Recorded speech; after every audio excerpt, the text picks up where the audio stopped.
Hello everyone, बात करते हैं स्टॉक मार्केट की। हर ट्रेडिंग सिस्टम में एक एंट्री पॉइंट पहले से ही प्री डिफाइन होता है और जब आप उस एंट्री पॉइंट के अकॉर्डिंग एंट्री ले लें तो एक स्टॉप लॉस और एक टारगेट लगा लें। कभी भी प्राइस को या अपने ट्रेड को बीच में एग्जिट ना करें। इधर स्टॉप लॉस आने दें या फिर टारगेट आने दें। कई बार ऐसा होता है कि आपने ट्रेड लिया, एंट्री ली, उसके बाद प्राइस कहीं मूवमेंट नहीं करता है, वहीं ओवर करता रहता है, वहीं घूमता रहता है आपके एंट्री पॉइंट के आसपास, या थोड़ा नीचे आता है। थोड़ी देर बाद हमें लगता है ये ट्रेड गलत ले लिया या एंट्री गलत हो गई और हम स्टॉप लॉस हिट होने से पहले ही एग्जिट कर जाते हैं। ऐसे में क्या होता है, कई बार आपका स्टॉप लॉस एक्चुअली हिट होता ही नहीं है और प्राइस वापस आपके डायरेक्शन में मूव कर जाता है। आपका प्रेडिक्शन ठीक था बट आपने स्टॉप लॉस हटा लिया और वापस प्राइस आपके डायरेक्शन में मूव कर गया। ऐसे ही टारगेट के लिए होता है। जब आप टारगेट लगा लेते हैं उसके बाद कई बार प्राइस टारगेट तक नहीं आता है, वहीं कहीं घूमता रहता है। थोड़ी देर बाद जब आप टारगेट हटा लेते हैं और एग्जिट कर जाते हैं तो प्राइस वापस टारगेट पर चला जाता है। ह्यूमन नेचर के कारण कई बार ट्रेडर्स अपना स्टॉप लॉस हटा देते हैं या टारगेट हटा देते हैं, उससे पहले ही एग्जिट कर जाते हैं। ऐसा करने से आपकी ट्रेड की और आपकी सिस्टम की प्रोबेबिलिटी कम हो जाती है।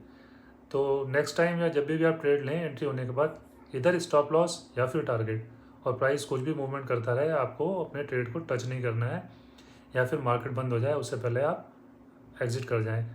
यानी कि अराउंड 325 आप एग्जिट कर लें, वो ठीक है, बट टारगेट या फिर स्टॉप लॉस। अब देखते हैं आज मार्केट ने हमें क्या दिखाया, क्या सिखाया। आइए चलते हैं चार्ट्स पर। आज देखते हैं निफ्टी ने और दूसरे स्टॉक्स ने हमें कहाँ लर्निंग का मौका दिया। तो पहले हम निफ्टी को देख लेते हैं। निफ्टी का चार्ट लगाते हैं। सबसे पहला स्टेप है हमें सपोर्ट और रेजिस्टेंस लगाना।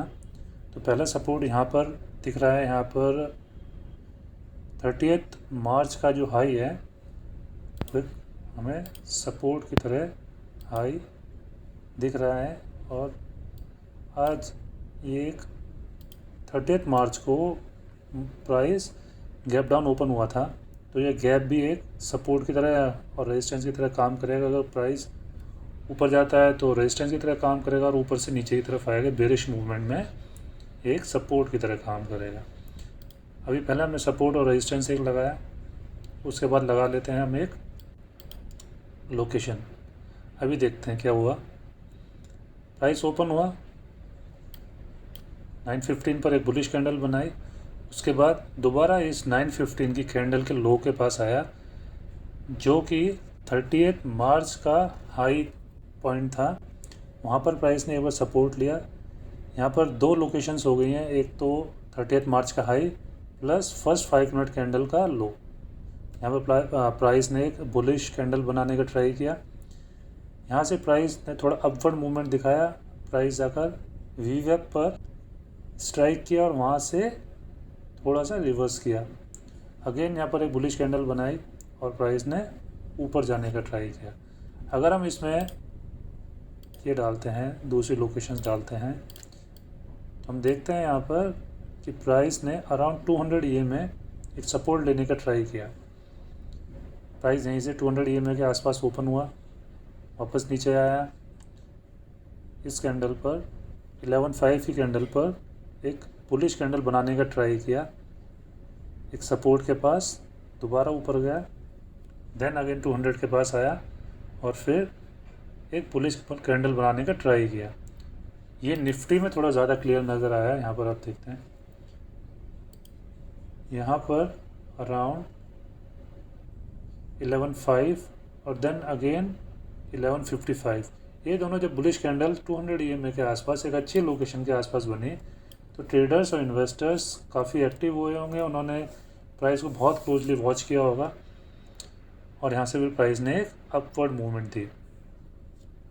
ये तो हो गया निफ्टी का।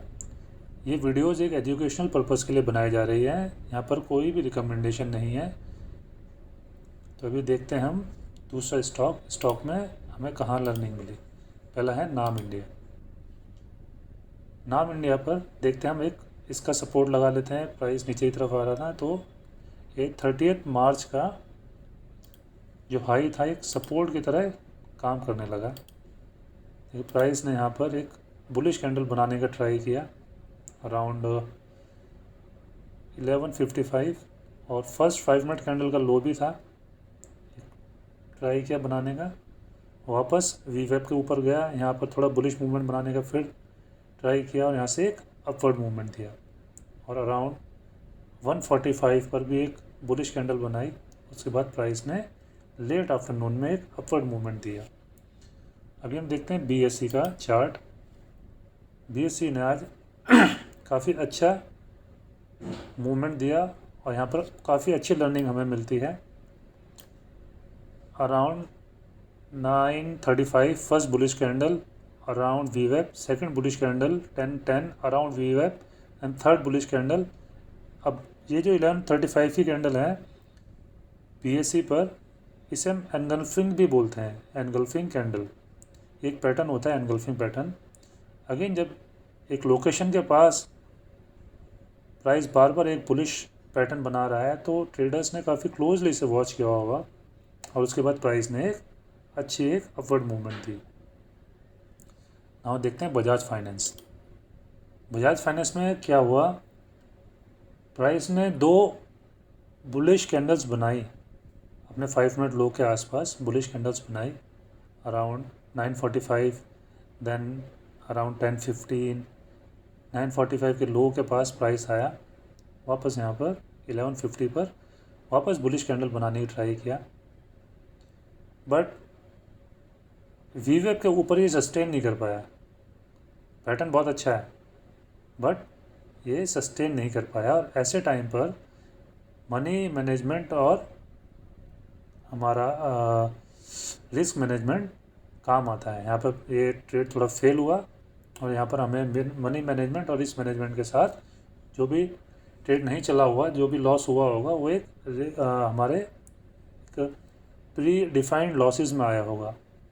ऐसे पॉइंट्स पे इन्वेस्टर्स ट्रेडर्स एक्टिव हुए होंगे, मनी मैनेजमेंट और रिस्क मैनेजमेंट के साथ ट्रेड लेने का देखा होगा और उसके बाद प्राइस ने इतना कोई अच्छा मूवमेंट दिया नहीं, ये एक फेलियर ट्रेड हो सकता है।